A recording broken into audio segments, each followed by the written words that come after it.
अस्सलाम वालेकुम। अब हमने 10th क्लास का फ़िज़िक्स लेक्चर नंबर 4 पढ़ना है। तो उसका टॉपिक का नाम जो है बॉल एंड बाउल।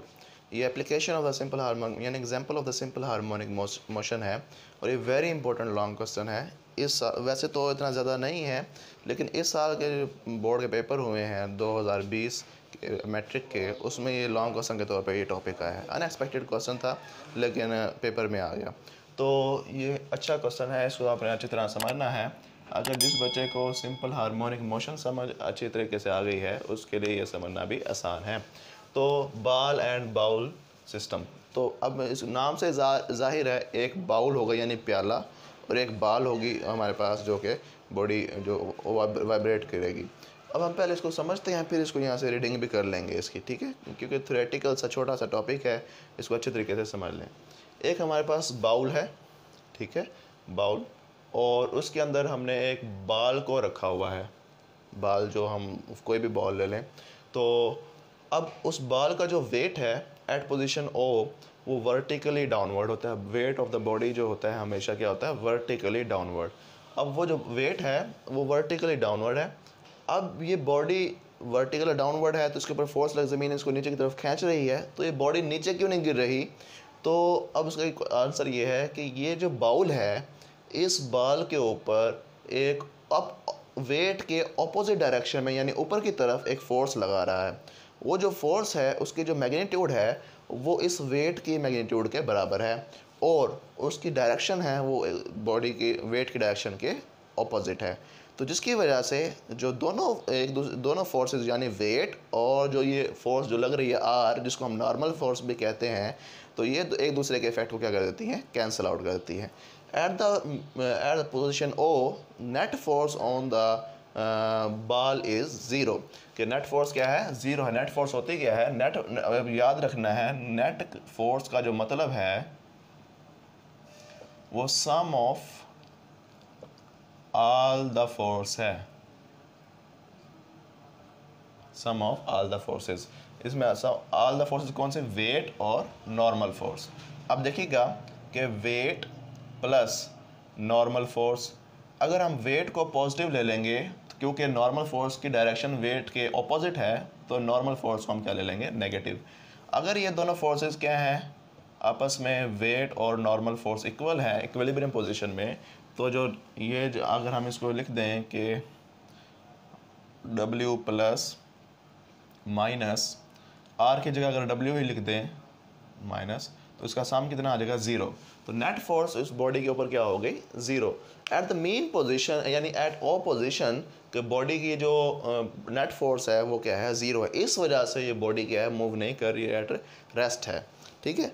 अब हमने क्या किया कि इस बॉल को डिस्प्लेस करवाया एट पोजीशन ए पोजीशन के ऊपर ले गए हम इसको बाय अप्लाइंग सम फोर्स, कुछ फोर्स लगाते हुए। तो जब बॉडी यहाँ पे चली गई, यहाँ पे बॉडी इक्विलिब्रियम में थी, इस वजह से रेस्ट पे थी, हमने कोई फोर्स नहीं लगा रहे थे, छोड़ा हुआ था, तब भी ये रेस्ट में ही थी। जब यहाँ पे पहुँचे हम तो इसको यहाँ से जैसे ही लीव करेंगे तो लीव करने से क्या होगा कि इसके ऊपर नेट फोर्स ज़ीरो नहीं रहेगी। किस वजह से? क्योंकि इसके ऊपर एक फ़ोर्स लग रही है। वो कौन सी फोर्स होगी, वेट की फोर्स होगी जो कि वर्टिकली डाउनवर्ड है, जो कि वर्टिकली डाउनवर्ड है। अब देखिएगा ज़रा कि अब यहाँ पे बॉडी स्टे नहीं कर सकती, बॉडी स्टे नहीं कर सकती। इसका मतलब ये है कि बॉडी मूव करेगी टुवर्ड्स द मेन पोजीशन आने की कोशिश करेगी, यानी कि रिस्टोरिंग फोर्स उस बॉडी को मेन पोजीशन की तरफ खींच रही है। यानी कि फोर्स है जो रिस्टोरिंग फोर्स है और वो इस बॉडी को क्या कर रही है, अपनी मेन पोजीशन की तरफ खींच रही है, इक्विलिब्रियम पोजीशन इसको कहा था। और वो रिस्टोरिंग फोर्स आई कहाँ से है, वो ये वेट प्रोवाइड कर रहा है। ये वेट जो है एक्ट कर रहा है एज ए रिस्टोरिंग फोर्स, जो कि बॉडी को अपनी असल पोजीशन की तरफ लेके जाने के मददगार साबित होती है। जैसे ही हम इसको यहाँ से छोड़ेंगे तो रिस्टोरिंग फोर्स की वजह से ये टुवर्ड्स द मीन पोजीशन आने की कोशिश करेगी, तो ये आएगी, तो ये जब यहाँ से इधर आएगी तो यहाँ पे आके रुकेगी नहीं। रुके क्यों नहीं? Due to inertia. इनर्शिया की वजह से ये आगे की तरफ मूव करेगी। तो इनर्शिया क्या है, बार बार एक वर्ड बोला जाता है इनर्शिया। तो inertia is the property of the body. Inertia क्या है, प्रॉपर्टी ऑफ द बॉडी है विच रेजिस्ट, जो कि मज़ामत करती है to change the state of the body, body की स्टेट चेंज होने से। अब बॉडी की स्टेट क्या थी, स्टेट बॉडी यहाँ से मूव करते हुए यहाँ आ रही थी, अगर यहाँ पे अगर रुक जाती तो वो क्या होती, बॉडी पहले मोशन में थी फिर एकदम से किस में आ जाती है, रेस्ट में, तो ये बॉडी की स्टेट चेंज हो गई। अब बॉडी इनर्शिया जो है वो बॉडी की स्टेट को चेंज होने नहीं देता, तो वो क्या करता है कि बॉडी मोशन में है तो उसको मोशन में ही रखता है, तो यहाँ पे अगर रुकने नहीं देता वो आगे की तरफ मूव करवाना शुरू कर देता है।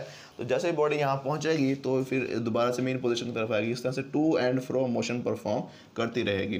तो बॉडी के जो एक्सेलरेशन है वो टुवर्ड्स द मेन पोजीशन ही रहेगा, तो दैट्स वाई ये बॉडी जो मोशन परफॉर्म कर रही है ये कौन सी मोशन होगी, सिंपल हार्मोनिक मोशन होगी।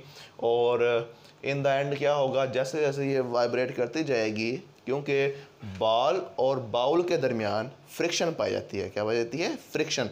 फ्रिक्शन की वजह से ये बॉल जो है अपनी एनर्जी को आहिस्ता आहिस्ता लूज़ करता जाएगा, और आहिस्ता आहिस्ता लूज़ करते करते कितनी एनर्जी बच जाएगी, ज़ीरो। यानी कि एक ऐसा टाइम आएगा कि ये इसके अंदर मूव करने की सलाहियत ही ख़त्म हो जाएगी, एनर्जी ही ख़त्म हो जाएगी कि उस बॉडी फिर वापस आके मेन पोजीशन के ऊपर रुक जाएगी।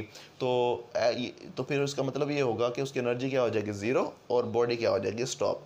तो ये हमने थोड़ा सा समझा डायग्रामेटिकली, अब हम इसको थोड़ा सा पढ़ते हैं थ्योरेटिकली, ठीक है।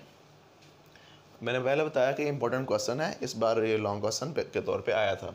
कंसीडर ए बाल, एक बाल को कंसीडर करें, लाइंग एट ओ पोजीशन के ऊपर एक बाल रखी हुई है, इन ए बाउल में, प्याले में, एट रेस्ट पोजीशन में है, किस वजह से, due to zero net force, body के ऊपर जो फोर्स लग रही है वो क्या है, ज़ीरो है। तो यानी कि नेट फोर्स, अभी हमने देखा कि नेट फोर्स कैसे ज़ीरो है, at O position net force on the body is zero, जिसकी वजह से बॉडी क्या है, रेस्ट पोजीशन पे है। उसके बाद हम क्या करते हैं, उसको क्या करते हैं, displace it from the mean position, उस बॉडी को, बाल को मेन पोजीशन यानी ओ पोजीशन से डिस्प्लेस करवाएं टुवर्ड्स द ए यानी एक्सट्रीम पोजीशन की तरफ, एंड लीव, उसको छोड़ दें वहाँ पे, ड्यू टू रिस्टोरिंग फोर्स, जो उसके अंदर बॉडी के अंदर रिस्टोरिंग फोर्स है, मैं यहाँ लिख देता हूँ कि एफ जो है वो रिस्टोरिंग फोर्स है। किसकी वजह से रिस्टोरिंग फोर्स क्रिएट हो रही है, इस वेट की वजह से। तो due to restoring force presented by weight, जो कि वेट ऑफर कर रहा है उसको, वेट की वजह से जो रिस्टोरिंग फोर्स क्रिएट हो रही है, बॉडी स्टार्ट मूव, बॉडी क्या करना शुरू कर देती है, मूव करना शुरू कर देती है towards the mean position, body A position से टुवर्ड्स द मेन पोजीशन यानी ओ पोजीशन की तरफ आना शुरू हो जाती है। अब यहाँ पर आके रुकेगी नहीं। अब ज़रा देखते हैं, हम लिखते हैं यहाँ पे, ड्यू टू इनर्शिया, मैंने पहले बताया ऐसी प्रॉपर्टी ऑफ द बॉडी है which resist to change the state of the body, it does not stop at mean position. जब एक्सट्रीम पोजीशन से ये मेन पोजीशन की तरफ आई तो ये यहाँ पे ड्यू टू इनर्शिया रुकेगी नहीं, क्या करेगी, there it continues its motion, वो अपनी मोशन को क्या रखेगी, कंटिन्यू रखेगी टुवर्ड्स द एक्सट्रीम पोजीशन की तरफ, यानी मेन पोजीशन से एक्सट्रीम पोजीशन की तरफ जाएगी। पहले यहाँ से एक्सट्रीम से मेन की तरफ आई, फिर मेन से एक्सट्रीम की पोजीशन की तरफ जाएगी due to inertia, and its continues its motion repeatedly, बार बार ये अपनी मोशन को इस तरह से रिपीट करती जाएगी, ऊपर जाएगी फिर नीचे आएगी, ऊपर जाएगी फिर नीचे आएगी, बार बार रिपीटेशन करेगी।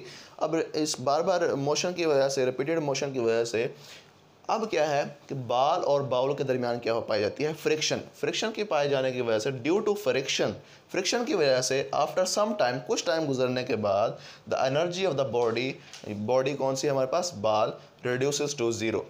अब कुछ टाइम गुजरने के बाद हमारे पास जो एनर्जी ऑफ द बॉडी है वो क्या हो जाती है, रिड्यूस हो जाती है टू द ज़ीरो, उसकी एनर्जी कम होती ज़ीरो हो जाती है, ख़त्म हो जाती है, एंड बाल स्टॉप्स, और बाल जो ये मूव कर रही थी टू एंड फ्रो, ये क्या हो जाती है, स्टॉप हो जाती है, रुक जाती है एट द मेन पोजीशन। तो उम्मीद है कि आपको ये समझ आ गई होगी बात, तो इसमें कोई इतनी मुश्किल बात नहीं थी। तो आने वाले लेक्चर्स में हम इससे आगे वाले टॉपिक डिस्कस करेंगे, तो स्टे ट्यून्ड। कोई क्वेश्चन हो आपके माइंड में तो आप ज़्यादा ना पूछ सकते हैं in the comment section. Thank you.